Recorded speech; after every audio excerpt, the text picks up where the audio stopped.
All right, you're all set, Fran. Okay, thank you, Stephanie. Good morning, everyone. It is September 12th. Welcome to the Connecticut Paid Leave Board of Directors meeting. I'd like to call the meeting to order. The time is 9:03, and I'm looking for Stephanie. Would you kindly take attendance this Of morning? course, thank you. Good morning, everyone. Ava Bermuda Zimmerman. I don't think she's joined us yet. Isha Canada. Good morning, present. Good morning. Adrian Cochran. Good morning, present. Good morning. Andrea Comer. No, Andrea hasn't joined us yet. Sheila Hummel. And Sheila Hummel. Sheila, you're on mute.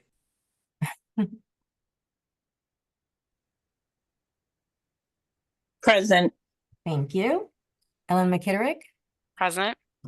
Fran Pistori. Present. Thank you. Alice Pritchard. Present. Thank you. David Salazar. I don't think David has joined us yet. All right. John Scott. John hasn't joined us yet either. Okay. Mike Soltis. Present. Molly Weston Williamson. Present. Holly Williams. Present. Janae Woods Weber. Present. And Justin Zartman. I don't think he's joined us yet, but we have a quorum. Thank you. Thank you, Stephanie. Let's move on. I'd like to thank the members of the public who are joining us today. Thanks for being here. And we're going to move on to the first item in our agenda, which is a review of the August 8th, 2024 minutes. I'd like to ask if there are any questions or any discussion around those minutes. Anyone? Okay, may I have a motion to approve? Move to approve the August 8th, 2024 board meeting minutes. Thank you, Mike. May I have a Second. Second. Alex? Thank you. All in favor? Aye. Any Aye. opposed? Aye. Thank you. Any opposed? Any abstentions? Excellent. The motion carries. Moving right along. Erin, we're very anxious to have you lead us in the discussion regarding the contribution rate. Certainly. Let me close up some screens here so I can share.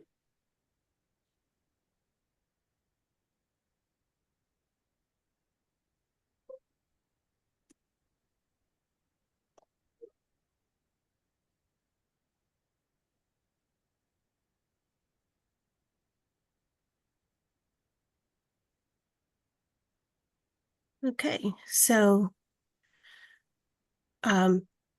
as we have discussed, I feel like a lot in the past 14 months, the Connecticut Paid Leave Board has three primary responsibilities: to provide income replacement benefits to covered workers, to collect contributions such that the paid leave trust fund balance is sufficient to ensure the ongoing ability of the fund, and to limit the need for contribution rate changes due to changing economic conditions. And of course, to make sure people know about the program. In October of 2023, we voted to maintain the contribution rate, but decided that it would be a good idea to continue to identify the factors that should go into making the contribution rate discussions in years in the future. So we've got some information to share with you. First, we want to share the trend line for how much we're paying out in benefits each week, going from July of 2023 through the end of August of 2024. As you can see, although it's a bit lumpy, as is always the case with these programs, the trend is continuing to go up. And in fact, for the past 3 months, we were above expectations. As I think we talked about in July, our claims grew by over 7% compared from FY24 to FY23. So we're taking very close attention to that trend and the money that we pay out every week. We worked with the actuaries to identify different scenarios that we should be thinking about.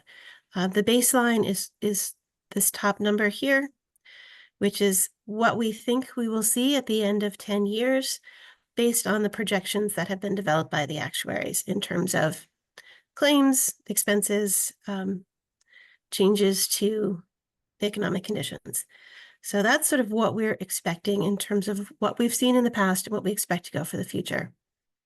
The Finance Committee had asked us to do a sensitivity analysis and see how we can withstand variations to this process. And so that's what these other scenarios show. If our claims increase by 5% over the 10 years without a concomitant contribution increase, we'll be ending at 380 million. If the claims decreased, we would have a lot of money. We don't anticipate seeing that because that's not our experience, but we looked at it. If the contributions continue to increase, and in that situation, that would have to be more workers in the Connecticut workforce because we can't increase the contribution rate above 0.5%. The only way our contributions would increase is if we have more people in the workforce. Scenario 4 shows what would happen if the contributions decreased by 5%. And that could happen in 2 ways. One, fewer people in the workforce, or if we reduce the contribution rate to 4.75. And then finally, what would happen to us if we had claims increase and contributions decrease? That we would not have a very robust cushion at the end of the 10 years. So these are the scenarios that Finance asked us to develop just to kind of show the range. And this next slide just shows it pictorially with baseline here in green. Contribution decrease is the dark blue. So you can see kind of where we are. So that's one piece of information to share. The other piece of information to share is the policy that we have developed collaboratively over the past 6 months that the board adopted in August after public comment. And this policy requires the board to begin contribution discussions in the summer. We have a statutory obligation to make our decision before November 1st.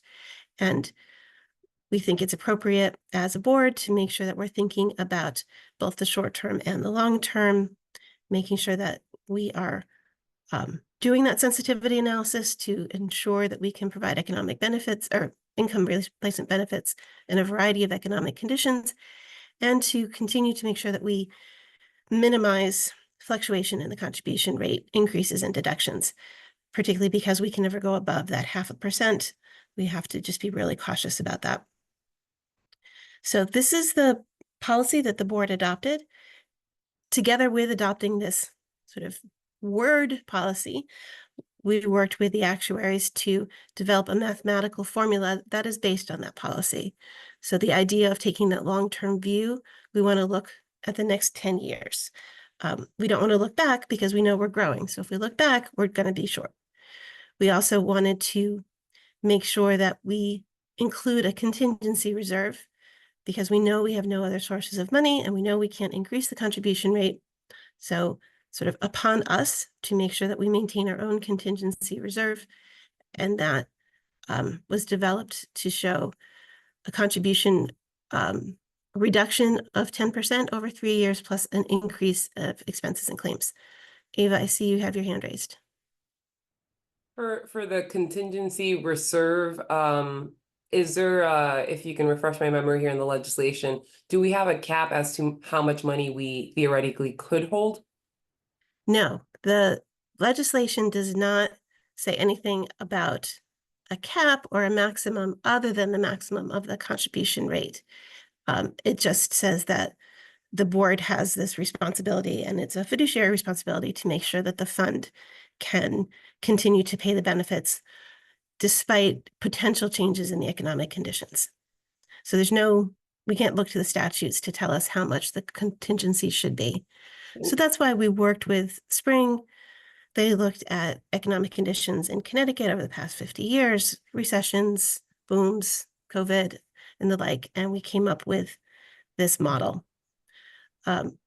So basically what it looks like is, what do we think we need from a baseline perspective, if everything goes as we anticipate over the next 10 years, and then what additional amount do we think we need to ensure that we have a contingency reserve in case bad things happen. And so when you do that math, this graph shows the baseline is blue. So the baseline is we expect that we would have 676 million at the end of 10 years. But the green line shows, or the green dot shows what we would need to have a contingency. We would expect that we would want to have at least $708 million in the trust fund to withstand against varying economic conditions before we make any attempt to reduce the contribution rate, right? So if you recall sort of the yellow box, we had said we need to have enough to cover our expenses and enough to cover the contingency reserve. And if we have more above that, then we can say, all right, let's consider reducing the contribution rate or taking other action. We do not anticipate having 708 million, which is what we would need based on the policy to support a reduction in the contribution rate. And then just to kind of bookend the discussion, we did model out what would happen if we reduce the contribution rate to 0.475. We would lose 30 million just in a year. And if we continue to keep it at that 0.475, we would go precipitously down to a 10-year projection that would not be enough to pay our bills, right? That's not a safe amount. So based on all of that, and based on the work that we've been doing for the past several months and the policy that the board adopted last month, the staff's recommendation is that we maintain that 0.5% contribution rate. And of course, we'll continue to monitor claim and contribution data. We can only set the contribution rate once a year. So we will continue to monitor it, provide quarterly updates as we've been doing, see if the growth that I showed in that second slide, continues to maintain the same trajectory. And again, we think we should keep the contribution rate at 0.5%, but that is a board decision that we would like the board to vote on today, because we know from our work with the community and the stakeholders, they all want to know as soon as possible. So if we can get a vote today, everyone will be very happy with us. Thanks, Erin. Any other questions regarding the presentation? Ava, thanks for your question. I've got one more, if that's okay. Okay, yeah. In just another clarity in the legislation here, if we were to, let's say hypothetically, we build a contingency that is robust, and years from now, as a board, we'd like to take a little bit more, we would like to expand a little bit more the purview of the authority, let's say more time for a father's leave. Is that a legislation change, or does the board have the ability to do that? Any changes to the benefits is a legislative change. So the Okay. amount of benefits, the duration, the weekly cap, those are all legislative changes. The only thing the board has the ability to do is set the contribution rate. And then if the board makes a determination that there is not sufficient money in the fund, then the board would have the authority to reduce the benefits. They can only do that if we were at the maximum, but they cannot increase it. They can only reduce. Okay. For the record, I don't know where I will be on this board in 10 years. I don't know where any of us will be, but I highly recommend that before we give any money back, we consider other options to make sure that we're using the money in a fiscally responsible way for the citizens of Connecticut and residents. Thank you. I should note that by the policy, we ask the board to do this every year. So we're not making a decision once and for all. We're just saying at this point in time, this is what we anticipate. And then we'll make another decision next year. Thank you. I think Molly had her hand up. Yeah, thank you. And thank you for the very helpful context into the 10 years. I think it's really useful context. And I think it's also very helpful that we've built in this process to do this every year. I think this is a good ongoing practice.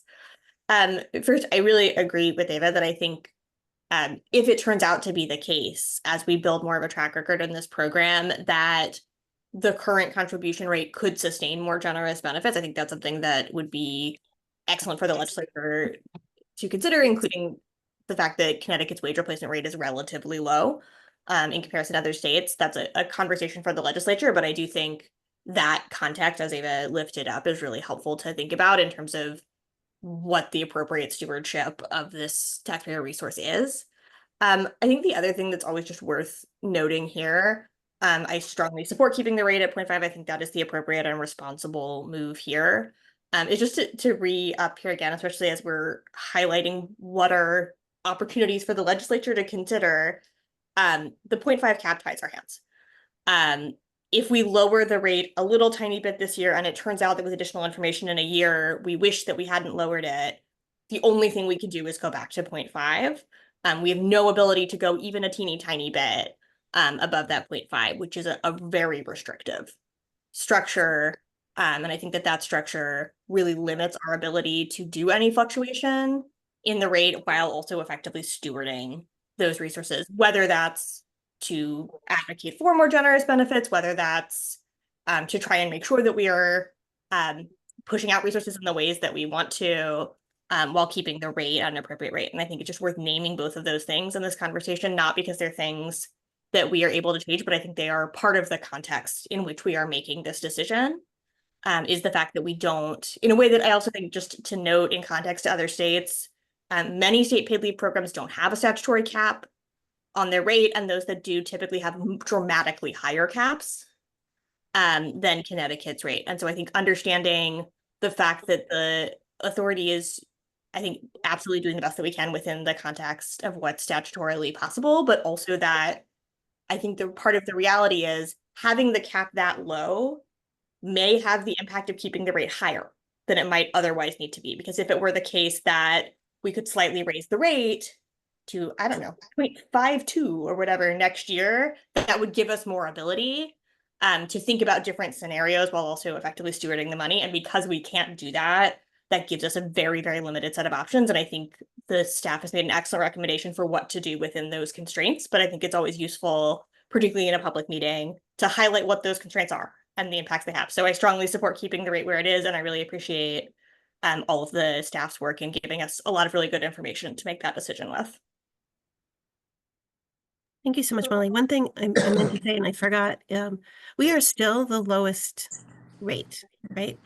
Everyone else, the other paid leave programs that exist or are being developed are higher than 0.5%. Many of them have an employer contribution, which we do not have.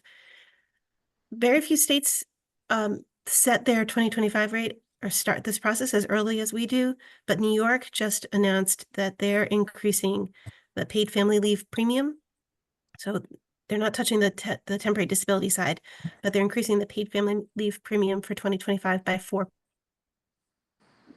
My gosh, she froze. Goes in such an inopportune time. Yeah. Oh my goodness. Oh my goodness. Just wanted I've to been having tech share that. challenges myself. so- Aaron, you froze right when you said New York is increasing, and you froze right there. As Ava So, pointed out, the most inopportune moment. Of But go course. ahead, please. they're increasing by 4% of their family side of their premium. So New Yorkers will be paying a combined total of 0.888 next year. So You Aaron, know- go ahead, Molly. Oh, Holly, I'm sorry. That's okay. No, And I'm go ahead. sorry, Fran. No. I didn't raise my hand. Do you know what the basis for the 4% change was?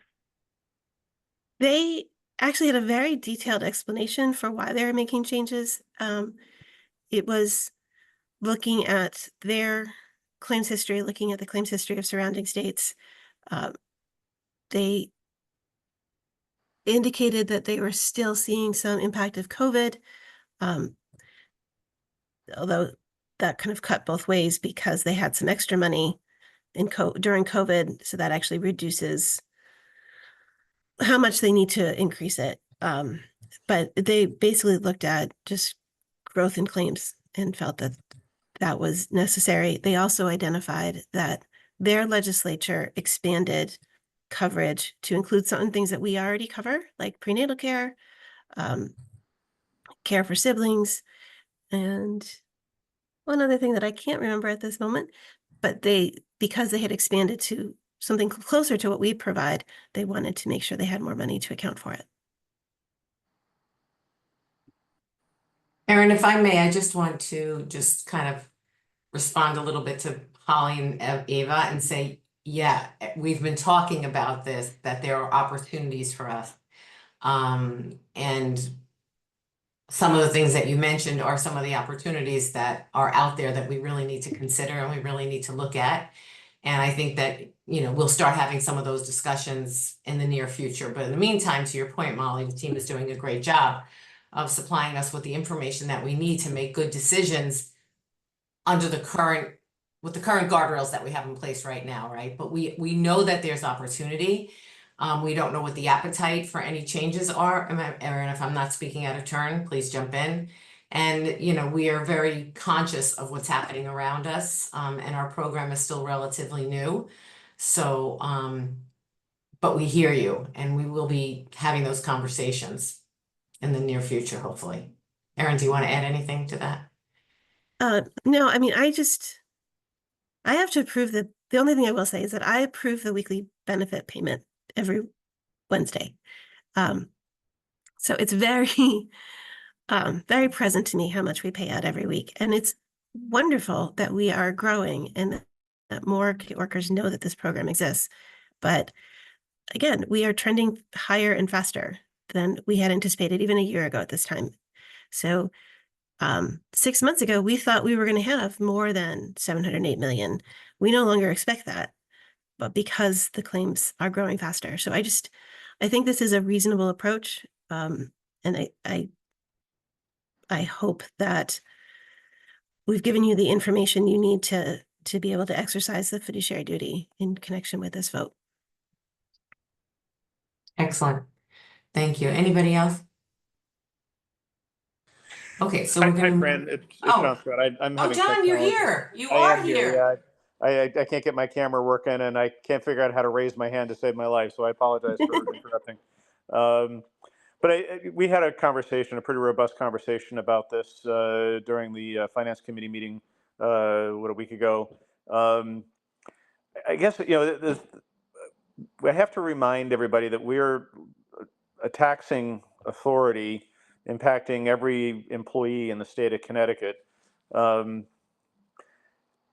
you know, the spreadsheets that we've been shown, or the graphs we've been shown, reflect if we made a decision to reduce the contribution from 0.5 to from 0.5 to 0.475, and if we just permanently left there, we would, you know, be in a precipitous situation. I'm not opposed to making an annual change. You know, in a day and age where everything is going up, I think it'd be nice if something went down, even if it was just a minor amount. I mean, I think we talked in the Finance Committee meeting that it would be less than $1 a month or something like that for an individual. Aaron, if you can remind me what that change would be. So if we reduced the contribution rate to 0.475, folks who are earning minimum wage would save about $7.84. It was $7.50 last year, but things have changed with the minimum wage. And folks who are at the cap would save less than $40. Is that an annual or On an annual Annual, basis, yeah. Like annual. at the end of 12 months, right? folks who are earning minimum wage would have saved a total of $7.84, and folks at the max would have saved a total of $38.97. Yeah, it seems like a small amount of money, and in the relative scheme of things, it's money that stays in people's pockets, even if it's $7 or $40. And again, this is something that we can revisit every year. If this was a mistake actuarially, then next year we bring it back to the 0.5. But I think it sends a message to the taxpayers. It sends a message to the legislature, quite frankly, that we're being responsible with taxpayers' funds if we maybe take a little bit of a haircut on something like this. That's just my school of thought on it.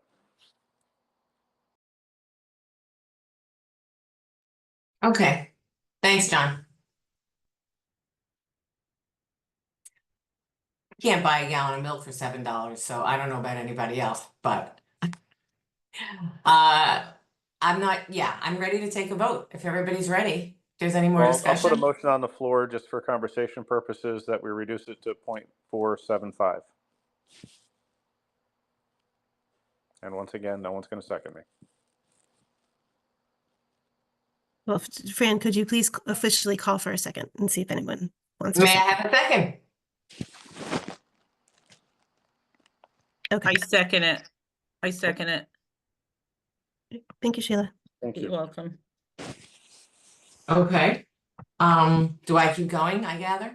Yeah, so we can, and just my recommendation is that we take it by roll call vote because that's what we do with our Okay.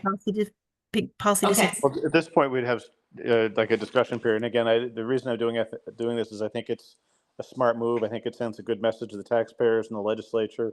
And at the end of the day, we can revisit this next year and bring it back up. I think it's a smart thing to do.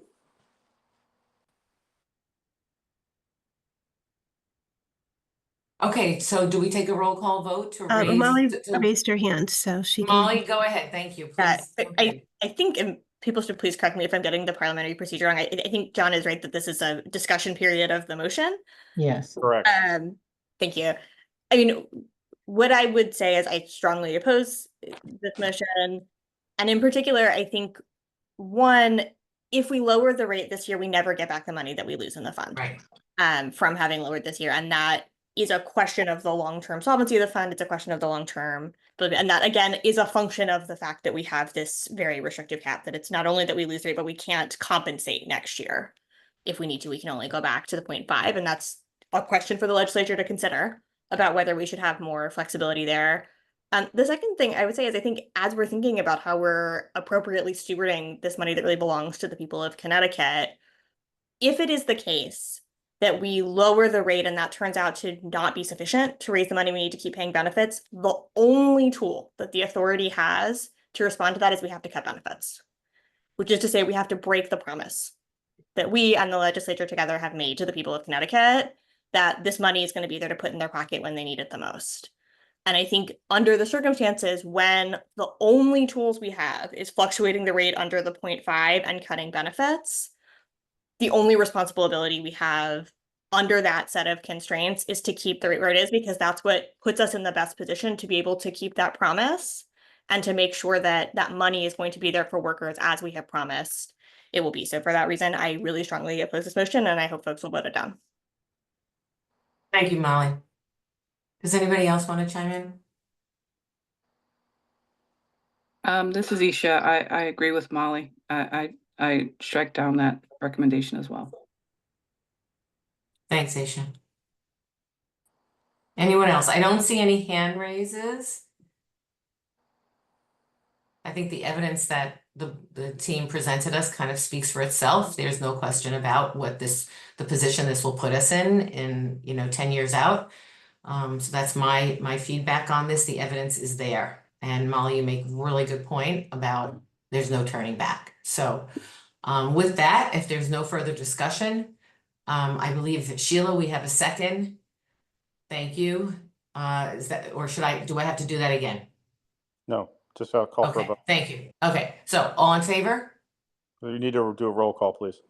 We're doing the roll call. Yeah. Okay, go back to the roll call. Sorry, let's do a roll call. Stephanie, would you kindly do a roll call? Just so that we're all clear, this is a roll call vote on John's motion to reduce the contribution rate to 0.475 for 2025. Correct. Thanks, Erin. Sorry. No worries. Okay, so Ava Bermuda Zimmerman, No. Alicia Canada, No. Adrian Cochran, John, I agree. I understand your sentiment, but still no. Andrea Comer, Sorry, just a note, Andrea, one isn't here, but Andrea and Janae are non-voting members, so when we do a roll Okay. call, they're not able to vote. okay. Sheila Hummel, This is a really tough one, because I understand both sides of it. I wish I had a little bit more time to digest all this.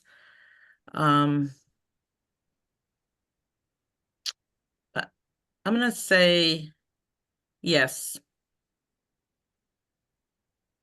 Thank you, Okay, Cheryl. Yep. Ellen McKitterick, No. Fran Fistori, No. Alice Pritchard, No. David Salazar, No. John Scott, Yes. Mike Soltis, No. Molly Weston Williamson, No. Holly Williams, No. Janae Woods Weber, And I'm sorry, but Janae's a non-voting member, so with sorry, roll call yes, votes. Janae, and then Justin Zartman. No, he's not here. Okay. So the motion does not pass. Correct. So Fran, we need a new motion to set the rate at 0.5%. Got it. At the rate at 0.5%. Thank you, Thank Molly. you, Molly. May I have a second? Second. Thank you, Mike. All in favor? We have a Um, roll call vote? Yep. So we'll- Sorry. no, I agree with you, John. Thanks, I John. think it Thank makes you. sense. No, thank you. Stephanie? Yes, I'm sorry. So you need to do the roll call vote for the new motion at 0.5%. So going back through Oh, going everybody. back to roll call. Okay. Ava Bermuda Zimmerman, Yes. Isha Canada, Yes. Adrian Cochran, Yes. Sheila Hummel, No. Ellen McKitterick, Yes. Fran Fistori, Yes. Alice Pritchard, Sorry, yes. you, David Salazar, Yes. John Scott, No. Mike Soltis, Yes. Molly Weston Williamson, Yes. Holly Williams. Yes. All right, I think we're all set. Motion passes. Okay, the motion passed. Thank you. Okay, motion passes. Thanks, everyone. Okay, moving right along. Walter, you are up to provide us with an update on the fund recovery efforts. I believe you have a presentation for us. Thank you, Fran. Pulling up my screen. All right. So here are some quarterly updates regarding our continued fund recovery notices outreach for non-compliant employers that have existed on our system. Our notices continue to go out to those employers who are missing either a quarterly contribution filing, a quarterly contribution payment, or both in our system. We went live with this in Q1, and to date, we've sent 6 quarters of notices, and this means that we have sent out 110,080 notices for 48,902 unique employers for Q1 of 2023 through Q2 of 2024. We did send out our Q2 2024 notices in early August, and here are some of our updates that we have as of the end of August. Since we've implemented our notices, we've had 14,867 employer notices that have been paid for 4,801,457,000 for all 6 quarters of our history for 9,283 unique employers. We've seen the largest volume of our employers and contributions among our Q1 2023 notices when we first went live. Our notices continue to serve as a reminder of those quarterly obligations for those in our program. And to date, we have received $3.781 million in outstanding contribution principal, $99,473 in interest, and $920,435 in penalties. Another impact of our notice outreach is that the employer counts that we've been able to continue to update employers who are no longer covered by the program. As of the end of August, we've updated the status of over 19,133 accounts in our system to mark those who are closed, no longer having Connecticut employees, etc. We continue to work with those employees directly through our case management system. However, we've also been successful in working with our partner agencies with Connecticut Department of Labor and Connecticut Department of Revenue Services, as well as our third-party administrators to review and update over 61% of those business status accounts in our system to no longer covered by the program. To date, we've also waived a total of 45,473 of those notices for 25,805 unique employers in our system. And then additionally, in January of 2024, we started sending our notices that had aged out in our system to our external fund recovery vendor.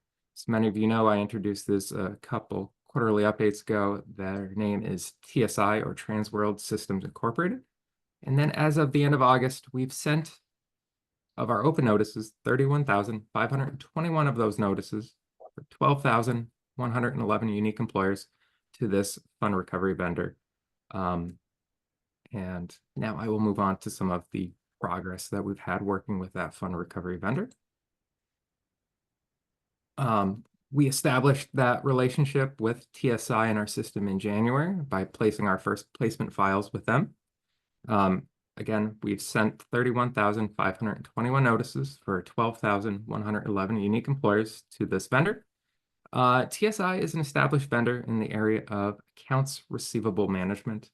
And in addition, having a history of being on the state of Connecticut contract, as well as providing those services to really scour those public records to find the debtors that we are unable to reach out to via the addresses and contacts we have in our system who were otherwise non-responsive to our initial notices that we sent out.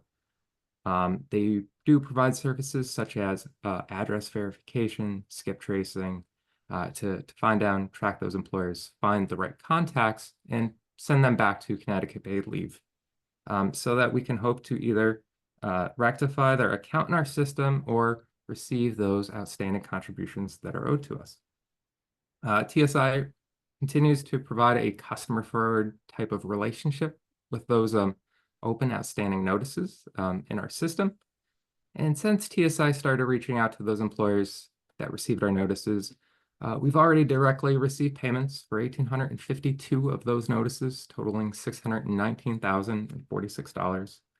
And as a result of them reaching out and sending those who were non-responsive, we've also been able to waive 2,588 of those notices in our system who no longer have Connecticut employees. We're still, I would say, in our early stages of this relationship, just surpassing a year. But we have rectified 14.09% of those notices that we did place with them. And then in early September, we did send another batch of notices for Q1 of 2024 notices.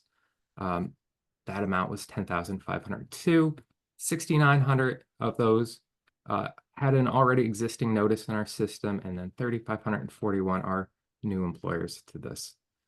So we hope to receive some updates for that in the next few months. And as a result of their reaching out to that public, sending employers back to us, and I look to provide that update in a next quarterly update to this team. And then lastly, I'm going to highlight some of our case management inquiries and responses from these notices that we've seen since our notices first sent out.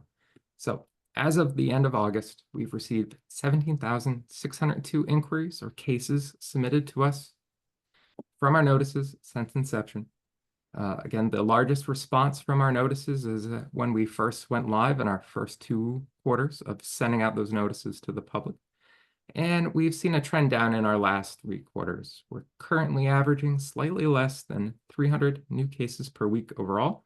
And as of last week, we've been able to close 17,264 of those inquiries in our system. 9,123 of those inquiries were closed as valid disputes of those notices. 1,735 were invalid disputes. 1,228 duplicate submissions into our system. Specifically 2,354 business closure cases, and then 1,296 cases where we've tried multiple times to get back in contact, receive some additional information with those employers reaching out to us that we just hadn't received a response to. Additionally, we've answered about 1,528 cases where employers or TPAs just had some general questions regarding our program, how to log into their account, and some registration-based inquiries. We've now made 88,781 updates or actions to cases and worked uniquely amongst one or more staff, 29,155 cases, which means multiple team members have worked a case. We do provide a resource for that contact, can always reply to us, reopen their inquiry, and then someone else on our team will review that case submission too and provide some additional updates to the contact. And our actions per case is currently at 3.05 actions per case. So we've been able to stay efficient while working on each case, but still provide the needed information or clarification to ensure that we can respond to the employer and alleviate any confusion that they may have to ensure that they don't receive any future notices from us.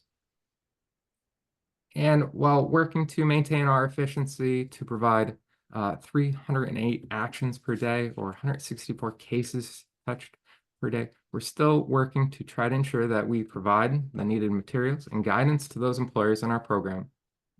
And another benefit of our notices is that by receiving cases from the employers, we're able to work with and receive some additional contacts in our system.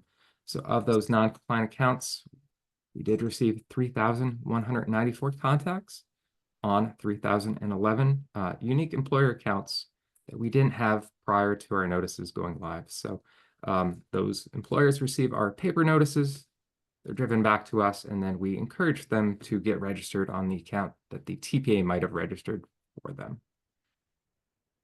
And I will pause there for any questions that this team might have. Thank you, Walter. Any questions? Any comments? Okay, Walter, thank you so much. Thank you, Brent. And I appreciate you very much for connecting with me on multiple occasions Of course, not a problem. in your role. Thank you. Okay, we're moving on to the committee reports. Mike on policy and personnel. Okay, good morning. Our committee did not meet this month, so I have nothing to report. Okay, that's easy. Molly, outreach and engagement. We did meet, and I believe Jessica is on deck from the agenda to give an update, but I apologize if I misread that. Jess? I don't see that myself, but Jess? No, I don't think we're planning on I don't doing think so. Sorry. Then I misread the agenda, and I apologize for drilling us. We had a lovely meeting where we got great updates on what's happening with outreach from on the podcast from Nancy and some legislative cleanup from Maddie as well. Nice. And I'll add that I think that the outreach and the marketing and the comms has, really been helpful in driving up users. So it's doing what it's supposed to do. So good work to the team. Thanks, Jessica. Holly, Finance and Audit Committee report. Yes, we met this month.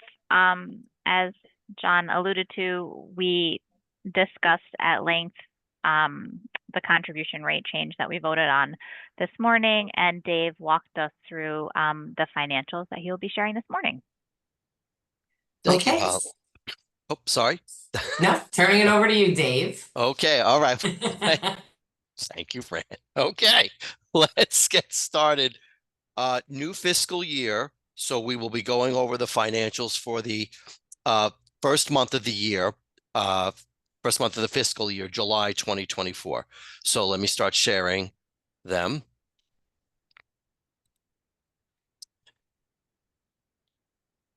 Where'd it go? Here we go. Okay.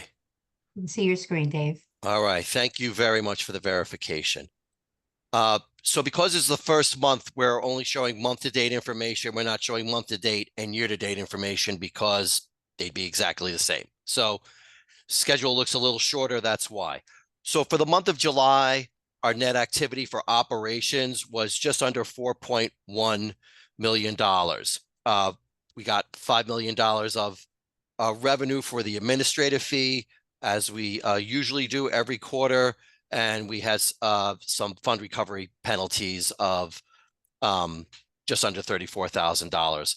Our operational expenses were $937,000, $490,000 less than budget. and the typical categories for the month was what the money was used for: payroll and related, contact center, outreach, and things of that nature. Moving on to bond money, not much to say about bond money, actually, because we didn't use any bond money this month. We do expect to use some bond money in the future. In fact, I know during the month of August, we started using some. So the bond money available to us remains at just under $2.4 million. Moving on to our contribution activity. July is the month when the bulk of contributions come in because they are ultimately due without penalty the month after a quarter. So that's July. Our net activity for the month was $78.9 million. That is slightly under, relatively speaking, than what we budgeted for at $1.1 million.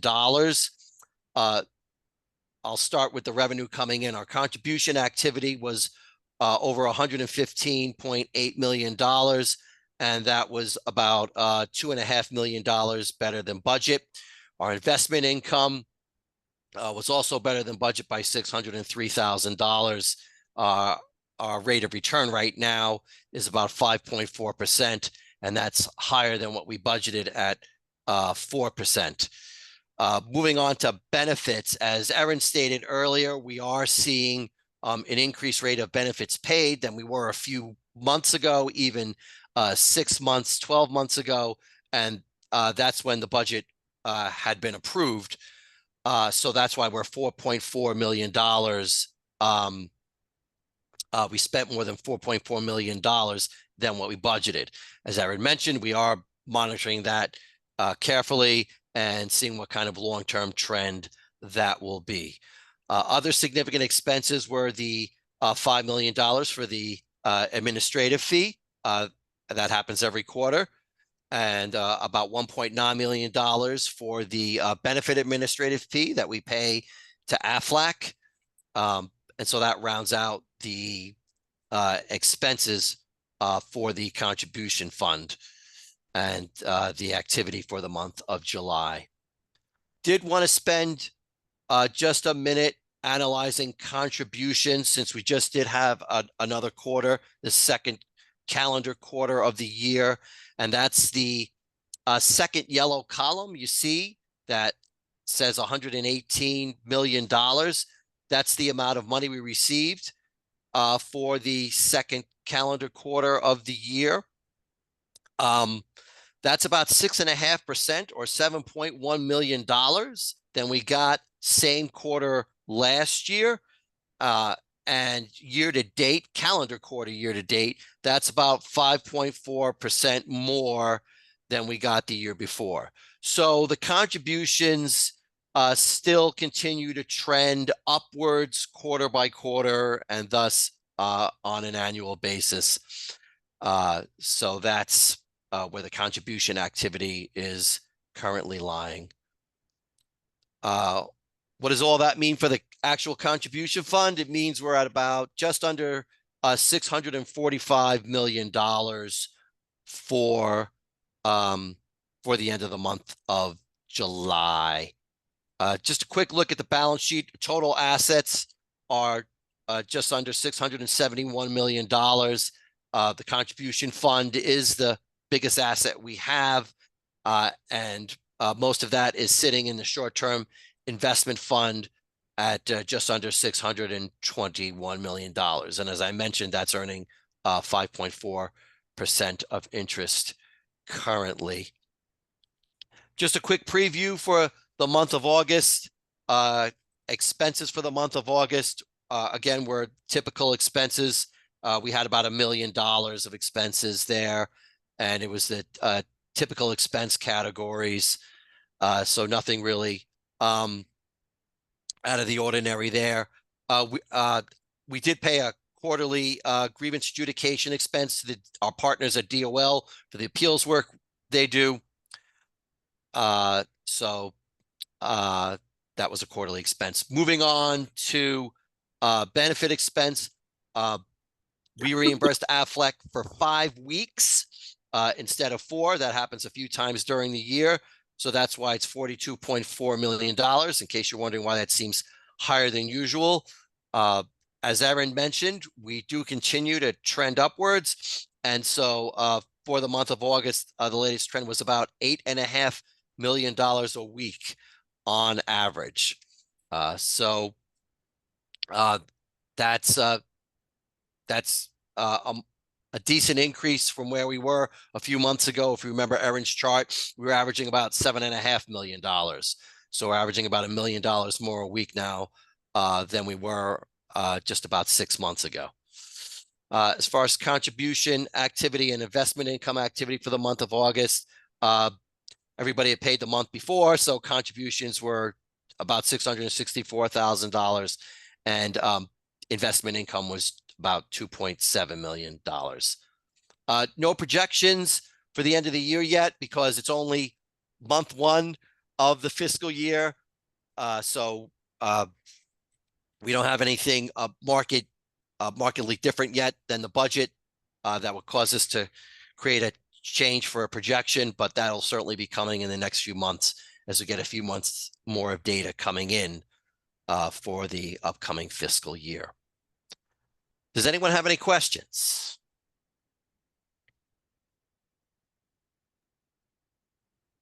I don't see any hands raised. Am I missing anybody? Okay. Excellent, Dave. Thank you so much. Thank you for your time. Appreciate it. Erin? So thank CEO you. report.